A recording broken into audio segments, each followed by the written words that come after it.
Shri M Naushad. Sir, ന്യൂനപക്ഷ വിഭാഗങ്ങളിൽപ്പെട്ട വിധവകളായ ഭർത്താവിൽ ഉപേക്ഷിക്കപ്പെട്ട സ്ത്രീകൾ സാമ്പത്തികമായി വളരെയേറെ ദുരിതത്തിലാണ്. പ്രത്യേകിച്ചും തീരദേശത്തുള്ള മത്സ്യത്തൊഴിലാളി കുടുംബങ്ങളിൽപ്പെട്ടവർ. അവർക്ക് മാന്യമായി ഉപജീവനം നടത്തുന്നതിനും സുരക്ഷിതമായ സാഹചര്യത്തിൽ ജീവിക്കുന്നതിനും വേണ്ടിയിട്ടുള്ള ഏതെല്ലാം പദ്ധതികൾ നിലവിലുണ്ട് വിശദീകരിക്കാമോ? Yes minister. സർ, ഇവിടെ ഈ ഭർത്താവ് മരിക്കപ്പെട്ടതും അതേപോലെ തന്നെ ഉപേക്ഷിക്കപ്പെട്ടതുമായിട്ടുള്ള ഒട്ടനവധി സ്ത്രീ സമൂഹം നമ്മുടെ കേരളത്തിലുണ്ട്. അത്തരം ആൾക്കാരുടെ വിഷയം പരിഹരിക്കുന്നതിന് വേണ്ടിയിട്ട് നമ്മുടെ ഗവൺമെൻറ് നടപ്പാക്കുന്ന പദ്ധതിയാണ് ഇമ്പിച്ചി ബാബ ഭവന പുനരുദ്ധാരണ പദ്ധതി.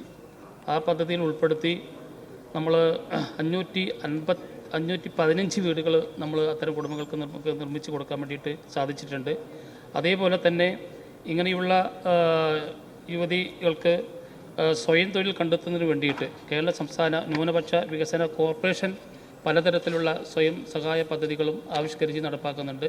അതിൻ്റെ എല്ലാ തരത്തിലുള്ള സഹായങ്ങളും ഇത്തരം ഗുണഭോക്താക്കൾക്ക് ഗവൺമെൻറ് ലഭ്യമാക്കി വരുന്നു.